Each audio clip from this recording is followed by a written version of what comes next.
the Pubco Studios in Oklahoma City, this is a Thunder Update brought to you by Bob Moore Ford. I'm Jenny Carlson here with Anthony Slater.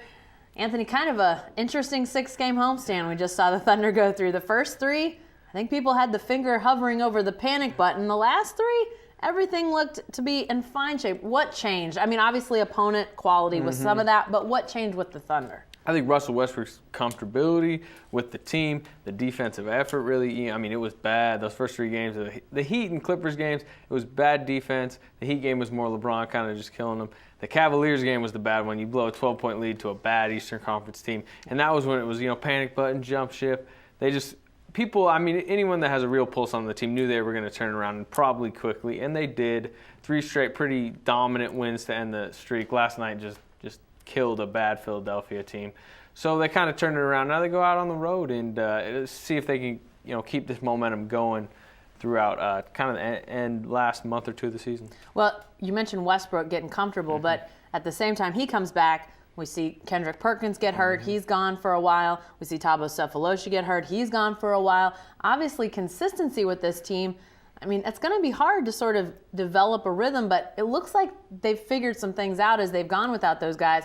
What have you seen in terms of guys filling in, just the impact of those injuries? Yeah, these 2 injuries, if they were going to take 2 starters out, which you don't want to happen if you're a team, but, I mean, it would have been Perkins and Sefolosha. Sure. They're guys, especially in the regular season where a lot of times you're facing, not great competition or, people on back-to-backs.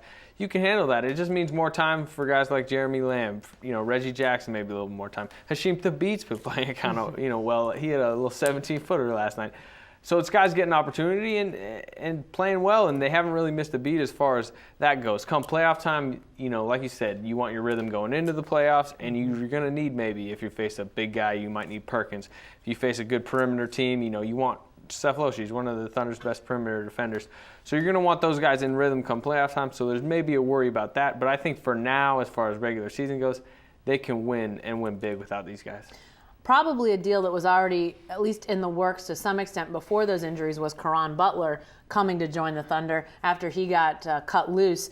But what is his impact now on the team? Because I think before those 2 injuries, we kind of thought, yeah, if they add a guy, he might help. But now it looks like he could be a pretty nice piece for this team. Particularly the Sefolosha injury, kind of makes him more important. He comes in. Perry Jones is starting and actually playing well at 10 points last night. I thought he played well. I think he's going to continue to play well moving forward. He's been really good all year. But Butler, I mean, he kind of is in that second rotation. He's a veteran guy. He had a couple nice pick and rolls with Nick Collison last night. He really fits in. I think Scott Brooks mentioned it after the game. I mean, he shoots when he needs to shoot. He passes when he needs to pass. I mean, you can just tell he's a solid presence on the court, a veteran guy, 12th year in the league.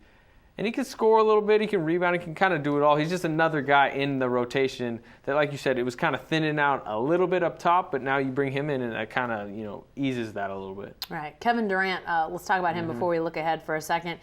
Continuing to play at a really high level, but I think after we saw LeBron James score that 61, I think some people are wondering, where's the MVP race now? Is it still Durant's to lose, or has LeBron reasserted himself? Vegas came out with their odds, their most updated odds, I think, yesterday, and it still had Durant as the favorite. Maybe not a heavy favorite. The race is certainly tightened, like you mentioned, the 61.